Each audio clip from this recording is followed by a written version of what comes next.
Welcome to Afterlife Café TV, connecting hearts, healing souls, and bridging worlds.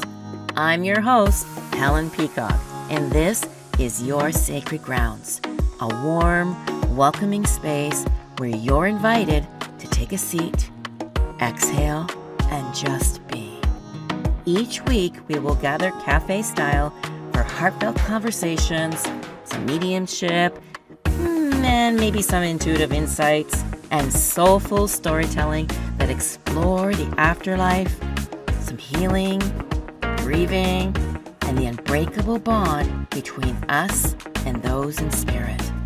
Here, laughter and tears are both welcome. Love transcends time, and spirit meets us in the most human of ways. So if you're seeking comfort, connection, or a deeper trust in your own inner knowing, you're in the right place. So pour yourself something warm and let's begin. Welcome, beautiful souls. And if this is your first time, welcome. And if you're returning, welcome back. I'm very excited to have you here. And I'm very excited to reintroduce my guest. She is a returning guest to the Afterlife Café TV. She enjoyed our conversation so much, she wanted to come back and share some more. And what I love about Nisha's story is that her healing journey didn't just begin with her spirituality. It actually began with pain and the questions, and then wanting to understand the suffering on a deeper level, which led her to where she is today. So welcome back, my friend. Hi there. Thank you. So how are you? So good. So good. Yeah. How are you doing? I'm good. So, did you want to tap in and share with my guests in regards to, how, it didn't begin, your journey didn't begin with the spirituality, but it actually began, it's an uncomfortable term, but we all go through it, and that's with the pain, and how that allowed you to move deeper into where you are now. Did you want to share with us regarding that? Yeah. So how I would talk about that is to say that, well, first of all, family in our culture, in our society, is given so much value and so much importance. So we're Mm-hmm. raised to think family is so important. We're, bound by it. We get everything we need. All our needs are met in family and so on. But even in the most wonderful families, there are unconscious people and things that hurt us. Mm-hmm. Whatever it is, however big it is, however small it is, it impacts us. And the question for me was, what happens when family is not necessarily about unconditional love and safety and protection? Because that's what we're taught that it's about. What happens if there is pain and there is trauma? And that pain is really what led me down the path of Mm-hmm. healing to get to this place, to understand. I wanted to understand my story on a deeper level, not just these are the experiences that I'm going through. Oh, well, I have no choice in this. But to be able to look at that story, I mean, it took me a while to get there, but look at Mm-hmm. that story and say, what is this about? What is it? Where is it guiding me? What am I supposed to do with this information, really? And we talked last time about how we both believe we choose our families. Yeah.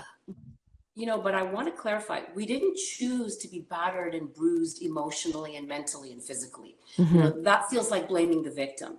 We choose love. When we come down here, we choose love, and the world has darkness. And maybe, it takes someone exactly like us who has, the strength, the courage, the fearlessness, and the light to shift that darkness. Mm-hmm. And so to look at it that way, you take yourself out of that place of, scapegoat or cycle breaker, whatever it is, and you see it, I want to say, in an elevated way. Yes, there was pain, but, what did you gain? What was the gift of that pain? Mm-hmm. So for me, it was pain. So what I did was, I did my doctoral studies, and I did my research that looked at family and looked at oppression and looked at gender, and what I wanted to understand, what was causing this challenge and in my family. So I looked at pain and I studied it. And then I also did that energy medicine piece, the spirituality piece. And then when I understood pain the way I understand it now, and I not only studied it, I started to track it. I examined how it impacted every aspect of my life, on the physical, emotional, mental, and spiritual. I started to see how there were behaviors that I had that were based in coping mechanisms and survival strategies. And I started to see the relationships I had with others and how this pain impacted all of that. And then also my beliefs about myself and the power I had in the world, and feelings of safety, and never mind the whole worthiness piece, but that as well. And what I learned was pain is a master teacher, and dysfunctional families are great spiritual training grounds. I totally And agree. so, right? And so the best part is that you can completely heal the energy created by pain, which is what I call pain energy. You can, I talked about it as pain energy is unhealed emotional and mental pain from past trauma. The best part is you can heal that. And then you can bring your life into balance and alignment and be completely free of pain, but also use that pain. The title of this is Pain as a Portal, but use that pain to open up into the gifts that you received. Was it confidence? Was it strength? Was it whatever gift you have? And are you using it to bring your magic out into the world? I so hear you on that. Just from my own personal experience, absolutely. And I like the part where you mentioned about, choosing whether you're the victim or not. Right out of the gate, you mentioned that. And that's one of the things that I experienced for myself is I chose not to be the victim, and I chose to, everything that I received through my family is I took them as a gift. And I just chose not to be what was given to me, which helped me to be a better, shall I say, parent, if that makes any sense. Yeah, Okay. absolutely. Yeah, absolutely. Well, you know my story. I won't get into it now. But anyway, And I so want to say, yeah, I want to say also that, in our families, there can be beautiful, loving families, and maybe 90% of them are wonderful. And there may be a 10% that creates the drama and the theater and the pain and the stress. So we all have, well, many of us have wonderful, loving families, but there are components, and sometimes it's the whole thing. So yeah, it's different for everybody, right? yeah, I agree. Again, I agree.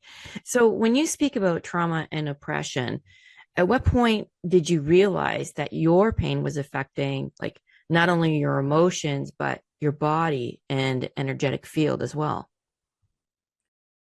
Well, as I started to understand, these pieces, so I would say we've heard about the sort of spirituality and science being talked about together.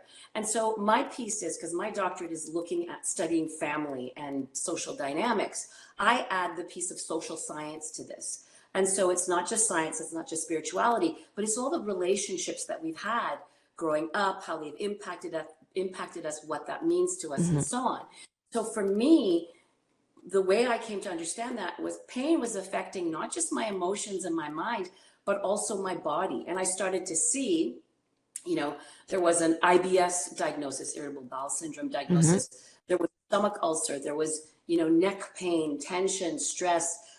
For chiropractors, there was a subluxation, which led to stiffness and aches and headaches and so on. There were seasonal allergies and Oh, wow. bronchitis, a chronic cough. And anyone who has like sort of dentistry background, I had 12 ab fractures in my teeth. And the thing is, I've never had a cavity. It was from clenching. So Oh, there was stress in my body that impacted me on so many levels. There are other things. There were skin rashes, discoloration, and so on and so forth. There's so many things that we experience and we think, oh, what can we do? We're powerless. We're not. There's so many teachers, like starting with Louise Hay from 45 years ago, yeah. who talk about, right? The connection between our thoughts, our emotions, our how we feel about what's happening in the world, and our body translates it into pain. It So the does. emotional and mental pain gets translated into our bodies. And I would say to you also, every one of those things have completely disappeared when I healed the deeper levels, right? When I That's heal amazing. the energy underlying it. And so the energy underlying the trauma. Mm-hmm. So every single one of these things that showed up for me were showing me something about myself that I needed to look at, where I was giving my power away, where I was not allowing love into my life, or I was believing what other people said about me, whatever it is.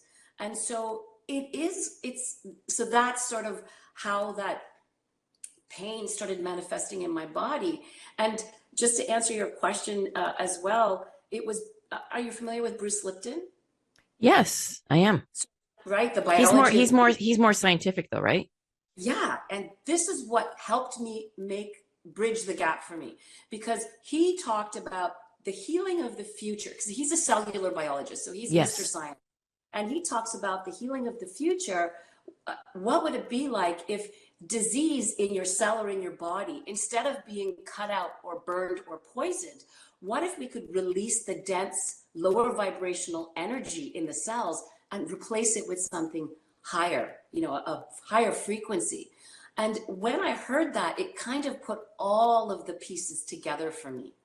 And so I was able to say, well, what if that was possible? And then I was doing energy healing, and then I saw that it was possible. So Mm-hmm. I saw the fit between science and spirituality, and my physical body, and how social science, all of those pieces came together.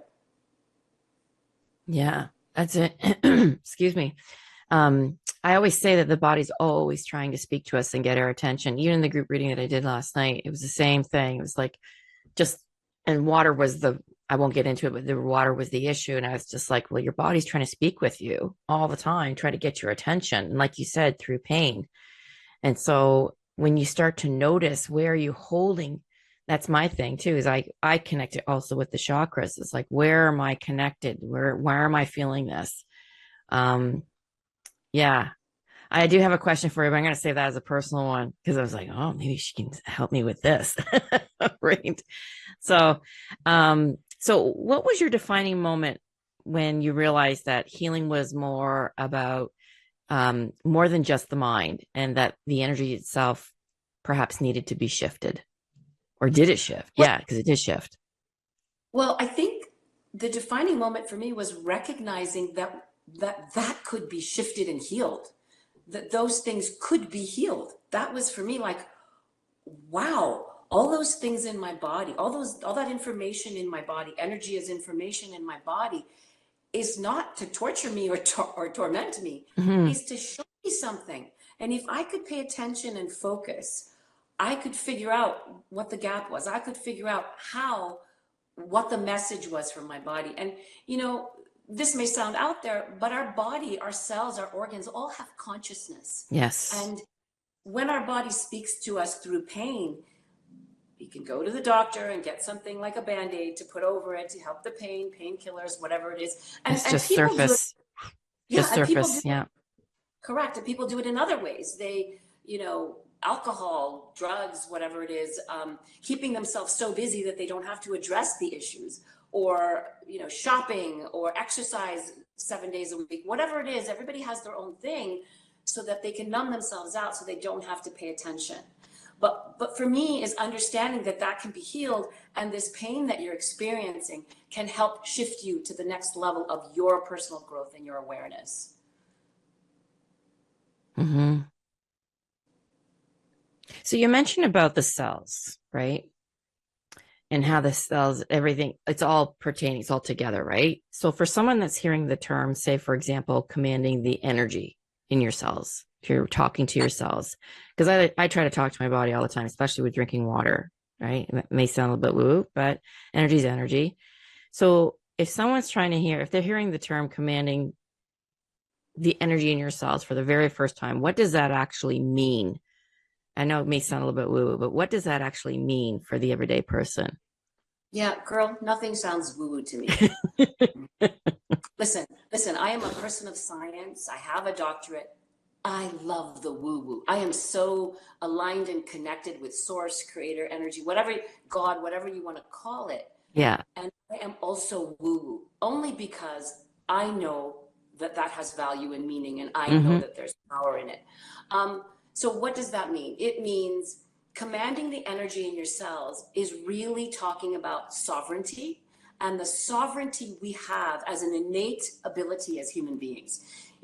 This to me is really powerful because every human being walking on the planet, I would say the vast majority, do not understand the power they walk around with, because commanding the energy in your cells means not only are you able to set up boundaries around you in terms of what you're impacted by emotionally or mentally. Like if there's a screaming family member over there, once you take yourself out of that situation and do some, examine it and do some work, you'll recognize you always have the ability to put up this boundary so that you can say, that's not going to impact me. I can respond to it, but I'm not going to react, scream back as a crazy person. Trust me, I've been there too.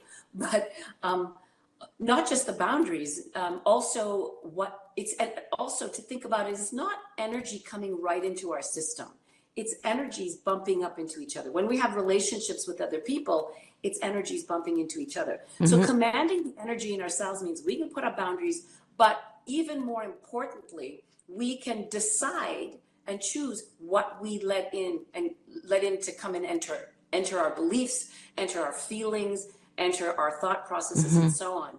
And the most important thing for me, which is this energy healing stuff, is this sovereignty, this innate ability that we have, is really allowing us to command dense energy out of our cells, out of our bodies, out of our organ systems, out of the atoms in our cells, out of the quarks in the atoms, to be able to purify and clear this stuff from our system. And what happens is that dense vibrational energy gets pulled out, and then you're neutral.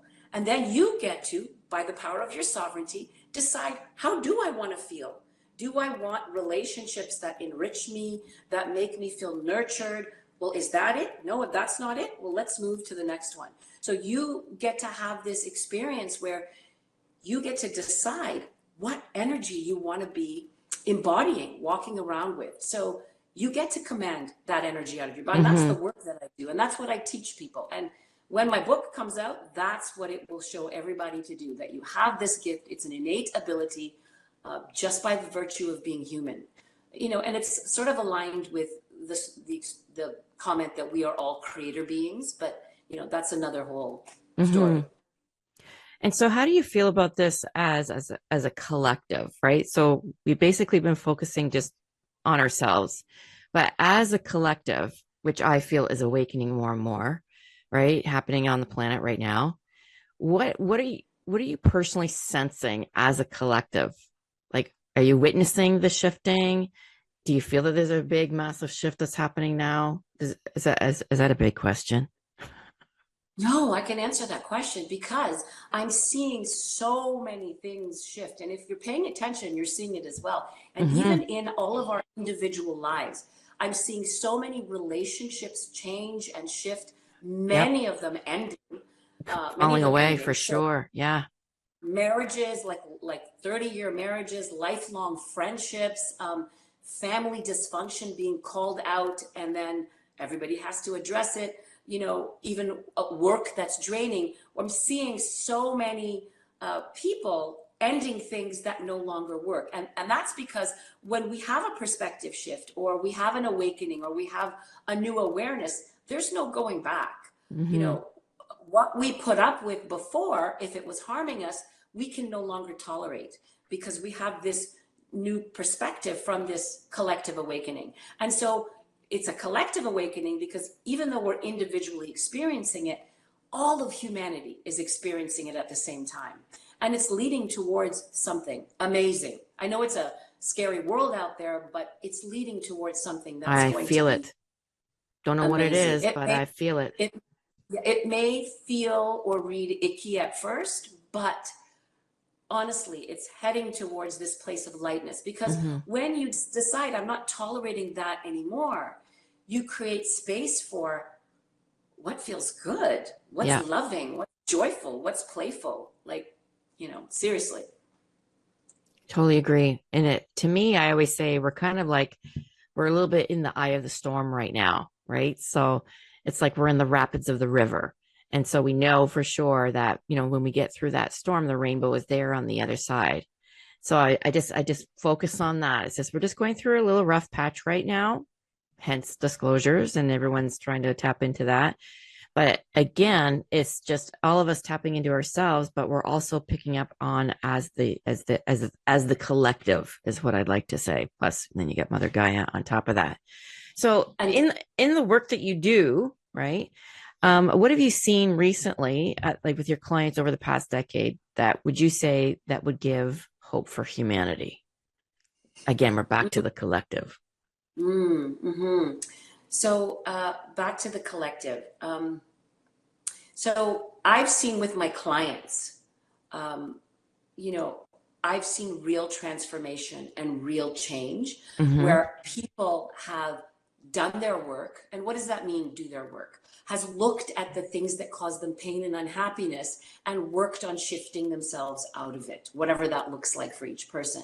But I've seen real transformation, and I've seen people stepping into their power and their magic and operating from their light, you know, aligned with source and standing in their sovereignty. And so engaging with the world from that healed whole place, free of pain, free of those family stories and limits and suffering. And, you know, whatever pain you've experienced and healed from, you're meant to share that wisdom or create from that place. And that's what I'm seeing with humanity. People are all of a sudden delivering the healing that they've experienced in whatever medium they're in. It could be making music. It could be, you know, creating podcasts where people are. It could be, you know, you name it. It could be in healing. It could be in business, a different model of business that doesn't step on top of each other. It could be the financial, I don't know where it is, but whatever place you find yourself in, whatever trauma and pain you've moved through, you have something to contribute to the world. And so that's what I'm feeling hopeful about humanity, because I'm seeing people stepping into the, you know, their roles, their purpose, whatever they're here to, however they're here to help, you know, expand things. I'm finding that more and more podcasters out there, it is all about self-help and tapping into the energy field, wanting that healing. And you know, and that's why I'm grateful that you're here. Again, it's just like the more that we talk about it, which is another thing too. Notice how my voice is starting to go, right? Is just talking about it and moving the energy and helping one another, not just on an individual level, but this is the third time I'm saying this, as a collective, because do you agree with me that as each individual heals, it's the ripple effect, right? And I say this with my sessions with my clients. I say to the parents, I say, you know, you realize if you let go of that trauma, whatever happened in your childhood, do you realize that when you allow yourself to go through that healing, through that place of love and forgiveness, do you realize it also affects your children? So we're back to the family now, right? And so I'm a firm believer in that. Do you believe that, if as a generation, like as the ancestors, do you believe that if the parents heal it, it will help with the children as well? Oh my gosh, yes. And that's the other and partners and our partners.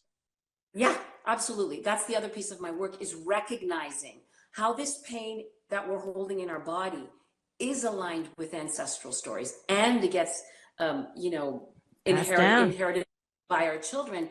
And so that's also what led me to this work, because the exact painful experience I experienced in my childhood growing up, where, you know, there was trauma, there was behind the scenes activity, and incredible loss of family for me. And as I sat with that pain, I started to see that my father had the exact same story.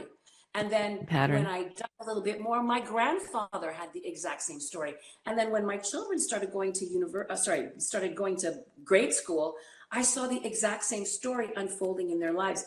I couldn't ignore it. It wasn't just my physical body. I was watching, and you know, those of us who have kids, when our children suffer, oh my God, we will do anything to help them. Yeah. And so I had to look at, and also the trauma that was in me I started taking stuff out on my kids, the control issues, the anger, the irritation, all of the things I had experienced when I was younger and didn't heal and didn't process started to come out on my children. And I adore my children, and I've had to heal my work because it became difficult. There were difficult times, especially with our oldest ones, because that's a new dynamic, and that's when all of the stuffed emotions come out. So anyway, that's a whole other conversation, but absolutely, I see that ancestral piece, the ripple effect for all of the people in our family and the children below us. And also, you talked about the collective. Well, what's brilliant is all that's required of you is to do your own work and your own healing. You don't have to work on those above you, your parents, your siblings, your children. You don't have to do any of that. I totally agree. Your job is to heal yourself so completely that you operate from that place of love. And for many of us, that sounds like a foreign thing because we have irritation, we have anger, we've got, impatience, but all of these things are tied up with trauma and pain. And so for me, the coolest part about all this is it doesn't involve anybody else. You don't need to go tell off your partner or that friend that harmed you or try to get your parents to see, I've been there, done that. You need to just work on yourself. And that's the power, because it is you healing, connecting, loving you. And that's nobody gets to decide that except you. Yeah, that's why I always say at the end of the day, everything starts with you, instead of always, trying to put everything else, counting on others to make you happy, counting on others to heal you. And it's like, no, it's going deep. It's going deep and allowing yourself to feel the feels. And it's not the easiest thing to do. So, but once you embrace it, magic unfolds, I find. You notice how you just took a shift there, right? A little breath right there just by saying that. And I'm finding that a lot of more and more people are doing breath work. That's why I had my brother on the show a couple of weeks ago, is just how important breath work is to move all that energy. So how do my listeners now, you can work virtually, right? So if anybody wanted to tap in with you and receive your beautiful energy and your beautiful words and wisdom, how do people reach you? Instagram, Nisha Knows Energy. My business number is there, 647-991-1707. And my website, transformation.earth. So very quickly, if you could give one message out to humanity, to all my listeners, what would that one message be? I would say to anyone who's experiencing pain or suffering, whatever causes you pain or unhappiness or disconnection or has labeled you or is causing you, discomfort in any of those realms, whatever it is, it can be healed completely, because all of this is based in trauma, and trauma impacts our energy, and energy can be shifted, transformed, and healed completely. That's what I would say. Oh, thank you for sharing that. Well, thank you for coming back. Maybe a few months before we have you back. There's always is one of my favorite topics anyway. So I would love to have you back if you would love to come back. I would love to. Thank you again. And for my listeners, I hope you enjoyed the show, and happy healing. I want to thank you for tuning in to Afterlife Café TV, connecting hearts, healing souls, and bridging worlds. I'm Helen Peacock, and I am so grateful, yes, it makes my heart sing, that you chose to spend this time here with me. So to continue the connection, I do invite you to tune in to the Transformation Talk Radio every Tuesday at 11 a.m. for new episodes. And you can also visit my website at helenpeacock.ca to find out more about my sessions, group readings, yes, even Zoom group readings, and perhaps some events I may be holding. And also, there will be a course on your psychic development, mediumship development, if you're interested in that. And just know that there are more ways to gather in our Sacred Grounds community, where you can also, again, find me at helenpeacock.ca. So, if this episode touched your heart, please like, share, and subscribe. It does help the space reach others who may need it too. So, until next time, Trust the signs, stay curious, and remember, love never ends. It's just different.